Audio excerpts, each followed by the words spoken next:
Did it ever occur to you that with everything you're doing at work, maybe you're doing too much, and this can lead to burnout? Well, the good news is there's a secret weapon that can protect you against this. I'm Jonathan Ashong-Lamptey. This is the Resource Groups podcast. Here's what's coming up on today's show. Everywhere I go, I speak to people in resource groups, and they tell me how they just don't have the resources they need to deliver the change that they want to see. You've probably seen the symptoms. People feeling stressed, people feeling overextended, people feeling that they can't give of themselves. The way the general argument goes is that to decrease burnout, you need to increase engagement. And this is where you can rely on the secret weapon that you didn't know that you had. Welcome to the latest episode of the Resource Groups podcast, where it's my job to explore, discuss and deconstruct ways to help the people within your workplace reach their potential and drive performance through inclusive practices.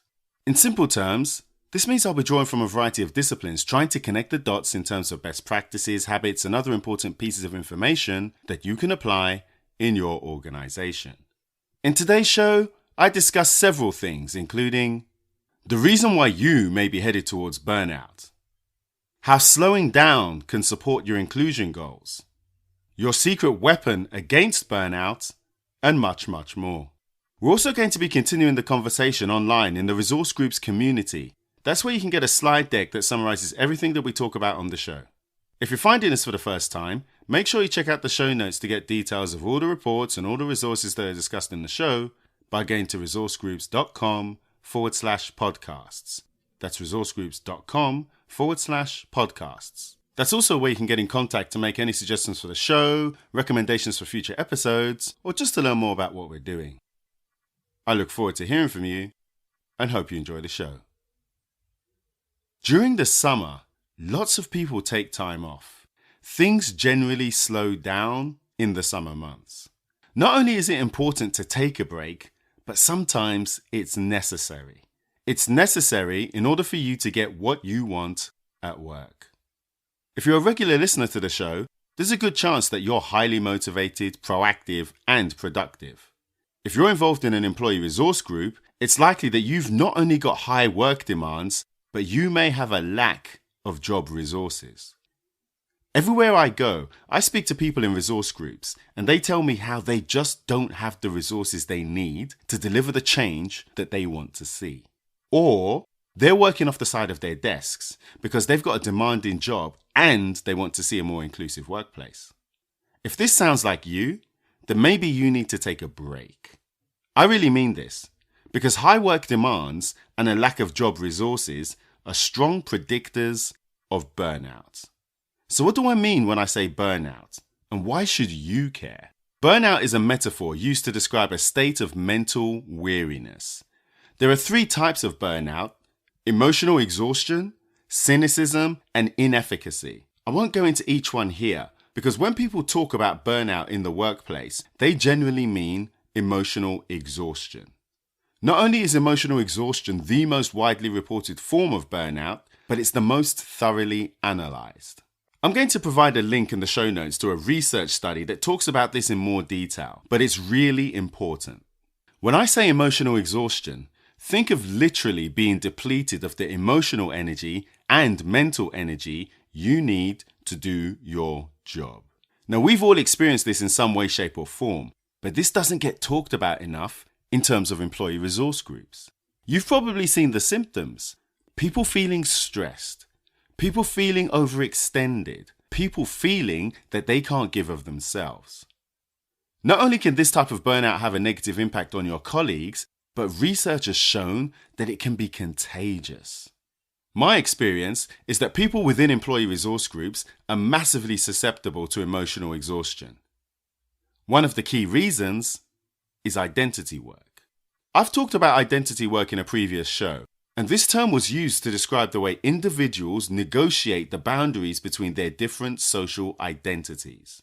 You'll have heard me say that we all engage in identity work, whether we want to or not. However, the need and desire to perform identity work is not the same for everyone. People from minority groups may feel the need to engage in more identity work, and this need to constantly shape their identities to the needs of the organization can be exhausting. This is important because employee resource groups are often made up of these people. We're all working to address the root causes of these issues. But one of the ways that you can address this personally is to just take a break, to slow down. Now, this is a short-term solution, but something that you should consider in order to become more engaged. And so what does that mean? Becoming more engaged is crucial because some scholars think of engagement as the polar opposite of burnout. Remember I said that there's 3 forms of burnout? Well, in contrast, there are said to be 3 types of engagement. So engagement consists of high energy rather than exhaustion, strong involvement rather than cynicism, and a sense of efficacy rather than inefficacy. The way the general argument goes is that to decrease burnout, you need to increase engagement. And this is where you can rely on the secret weapon that you didn't know that you had. And that's employee resource groups. You must have expected that one. Now, our ongoing research shows that resource groups promote employee engagement. The engagement we observed is not only between the individual and the organization, but the resource groups promote a sense of involvement with clients and other stakeholders. Genuine engagement of this kind mitigates burnout. And it's also worth noting that this isn't a one-shot deal. Burnout and engagement are processes that need to be managed properly over long periods of time. So here's the thing. Under particular circumstances, resource groups may be a place to find employees experiencing burnout. However, resource groups may also be the secret weapon to protect your employees against burnout. So let's wrap this up. What are the key messages here? 1. High work demands and a lack of job resources can lead to burnout. 2. People within employee resource groups are prone to burnout. And 3. Employee resource groups can be a secret weapon to prevent burnout. So what do you think? Do you see burnout at work? How does your resource group encourage engagement? Get in touch or leave a message in the resource groups community. We would love to hear from you. To know more about our work and the resources discussed in the show, check out the show notes by going to resourcegroups.com/podcasts. That's resourcegroups.com/podcasts. If you're finding this for the first time, hit subscribe to make sure you get all the latest updates and access to other episodes of the show. You can also sign up to our newsletter to get on the insider list, to stay ahead of everything that we do. We're active on social media. Follow us on Twitter. Our Twitter handle is @resourcegroups. If you've learned something from today's show, please share it with one other person that you think may benefit. If you really like the show, please leave us a 5-star review.